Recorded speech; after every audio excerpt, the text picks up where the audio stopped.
Bonjour à tous, j'espère que je vous retrouve dans une forme splendide. Je viens vous parler aujourd'hui d'un sujet qui est vraiment important, qui est un des premiers sujets à comprendre avant de se lancer en sophrologie, en exercice et à vouloir changer des états intérieurs. Et c'est ce que j'ai à cœur de vous montrer dans cette vidéo. Je viens vous parler de l'inconscient. Alors, il y a plein de définitions à l'inconscient, et là je viens vous déposer, vous expliquer ma définition. L'inconscient, en fait, c'est l'ensemble des mécanismes qui se déroulent en vous et dont vous n'êtes pas conscient. L'ensemble des mécanismes qui se déroulent en vous et dont vous n'êtes pas conscient. C'est par exemple les battements de votre cœur. Vous ne décidez pas des battements de votre cœur. Votre cœur, il ne vous met pas un petit coup de coude dans les côtes pour vous dire on bat, on bat, on bat. J'en ai raté 2. On les rattrape, qu'est-ce qu'on fait? Dis-moi, t'en penses quoi? Vous imaginez, on n'est pas vrai d'avoir un cœur qui bat tranquillement. À ça, vous rajoutez d'autres mécanismes complètement inconscients que sont la respiration.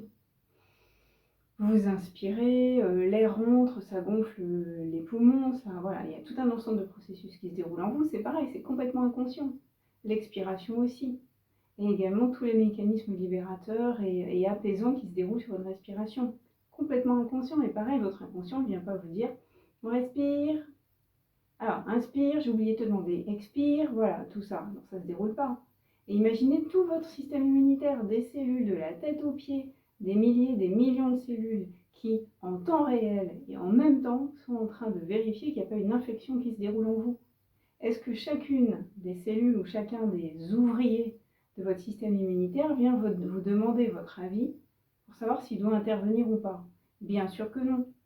Donc tous ces mécanismes sont complètement inconscients. Est-ce que vous déjà, dites-moi, si vous réalisez toutes les compétences dont vous disposez, dont dispose votre inconscient, et aussi toutes les responsabilités qu'il a? Et il y en a d'autres, parce qu'il y a également dans votre mémoire tous vos souvenirs. Seconde par seconde, il y a tous vos souvenirs. Heureusement qu'on n'y accède pas en permanence, je ne vous dis pas. Si il fallait se refaire le film de toute notre vie, à chaque fois, on vivrait très vieux. Tous vos souvenirs et des nœuds émotionnels accrochés à chaque souvenir. Certains nœuds émotionnels sont tout à fait positifs, d'autres moins, d'autres négatifs, d'autres très négatifs. Ainsi, parfois, sur certains souvenirs, vous avez des nœuds émotionnels, des racines émotionnelles qui sont rouges vifs, vraiment les charbons ardents, c'est vraiment violent. Ces nœuds émotionnels, là, ces racines émotionnelles, c'est pareil, tout ça c'est dans vos souvenirs, c'est dans votre inconscient, et c'est lui qui va gérer vos réactions quand un événement, un mot, un souvenir vient taper sur cette racine émotionnelle. Et ainsi, vous n'avez pas contrôlé vos réactions, parce que c'est l'inconscient qui sort de son chapeau, de sa boîte à outils, finalement la réaction, la capacité, l'outil qu'il trouve le plus adapté à ce moment-là. L'inconscient, il gère aussi tous vos ressentis corporels. Votre inconscient, il gère tout ce qui est inconscient. Donc c'est pas que tout ce qui est inconscient est négatif, non, voilà, c'est l'ensemble des mécanismes qui se déroulent en vous et dont vous n'êtes pas conscient. C'est pour ça que c'est important de travailler avec lui. Moi, je travaille beaucoup avec votre inconscient. On travaille aussi avec le conscient, mais le conscient, il est plutôt intéressé, lui, à un certain nombre de choses très limitées, très logiques, plutôt de la logistique, je dirais, pour simplifier. Là, je suis ici maintenant, tout à l'heure, je fais ça, demain, qu'est-ce que je mange, dans 2 ans, où j'en suis de ma formation, des choses assez concrètes et pragmatiques. Donc si on veut vraiment faire des changements, il est important d'aller les faire aider en duo avec notre inconscient. C'est vraiment important de parler de cet inconscient. Autre chose, dans les exercices et les métamorphoses, les transformations du coup que je vais vous inviter à vivre, il y a une notion importante pour notre cerveau. Il est pareil de faire quelque chose pour de vrai que de le faire avec forte imagination. Si là, je veux plonger en avant pour venir attraper le téléphone, c'est pareil pour mon imaginaire mental, pour mon imagerie mentale et cérébrale, de faire ce geste pour aller attraper le téléphone que de l'attraper pour de vrai.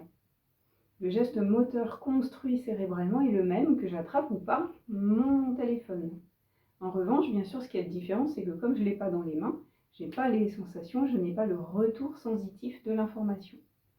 Mais du coup, par rapport à ce que je vous disais précédemment, que pour le cerveau, c'est pareil de faire les choses pour de vrai qu'avec beaucoup d'imagination, et bien en fait, pourquoi je vous explique ça? Parce qu'on se sert de ça dans les exercices. Quand vous venez attraper quelque chose, vous mettez dans vos mains, par exemple, une colère, voilà, pour rester simple, et qu'à un moment donné, je vous invite à jeter votre colère, bien évidemment qu'il n'y a pas la colère dans les mains, on n'est pas fou, mais pour votre cerveau, ça va être la même chose de l'imaginer vraiment que de le faire pour de vrai. Or, le faire pour de vrai, on ne peut pas.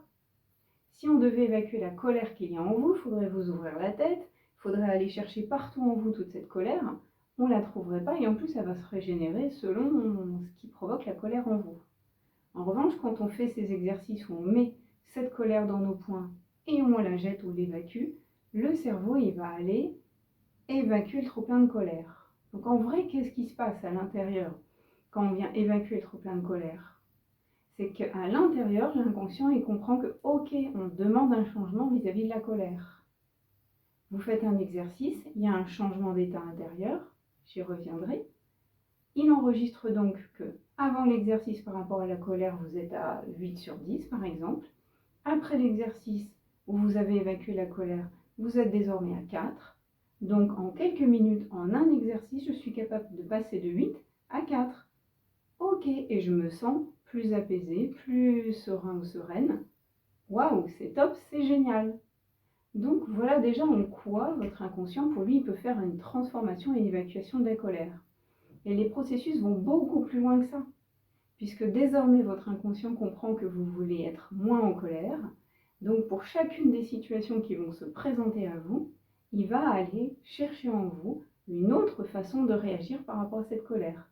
Peut-être moins d'intensité, peut-être une façon différente, peut-être de le faire à un moment différent, peut-être voilà, d'activer en vous une façon de réfléchir à cette situation différemment. Voilà, on va dire déjà quelques indications qui permettent de comprendre que c'est utile d'aller travailler avec son inconscient. Autre chose qui est beaucoup utilisée dans les exercices, c'est que on agit sur 3 dimensions, physiquement, mentalement, émotionnellement. Si on est en colère dans les 3 dimensions. J'aime bien donner cet exemple. Imaginez-vous sur la plage, parfaitement détendu, enfin parti en vacances pour un mois, au Costa Rica par exemple, les 4 fers en l'air sur la plage, la tête complètement dans le youhou, enfin ça y est, c'est les vacances, le cœur, joie, paix, bonheur. Et là, quelqu'un de l'hôtel vient vous voir sur la plage, vous présente le téléphone et vous dit bon, en fait, désolé, il y a un problème, c'est urgent, il faut absolument que tu rentres. Est-ce que vous allez rester détendu de votre corps? Est-ce que votre tête elle va continuer à penser youpi? Ça se trouve, vous allez être super inquiet même par rapport à la situation. Au niveau de votre cœur, c'est pareil, ça va être tristesse, déception. Donc, pour schématiser aussi, là, je grossis le trait à grosse maille, mais si on a une émotion dans le domaine physique, on l'a aussi dans le domaine mental et émotionnel. Et c'est ça aussi qu'on utilise beaucoup dans l'inconscient, c'est que lorsqu'on fait des exercices, on va par exemple contracter et relâcher. Donc bien évidemment, c'est un peu comme la palissade, je ne sais pas si ce mot se dit encore de nos jours. Il est donc évident que si on a contracté des muscles, quand on relâche, on relâche.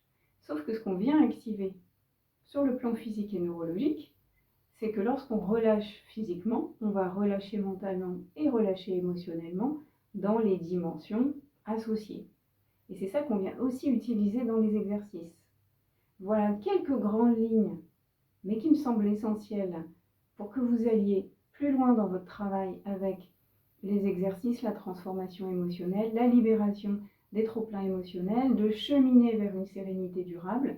Il est important de comprendre ces points-là, l'inconscient, les liens physiques, mentaux, émotionnels, que pour le cerveau c'est pareil de faire les choses avec beaucoup d'imagination que de les faire vraiment réellement. J'avais à cœur que vous ayez déjà ces premiers points. J'en ajouterai d'autres pour que vous soyez plus dans la compréhension, qu'il y ait une meilleure alliance avec la pratique et que surtout ce soit de plus en plus profond et efficace pour vous. Parce qu'on peut vraiment faire des choses légères comme on peut aller très loin. Voilà, donc j'espère que ça vous a éclairé. Dites-moi ce que vous avez retenu de cette vidéo, si vous avez une chose à dire qui vous a le plus marqué dans ce que je partage.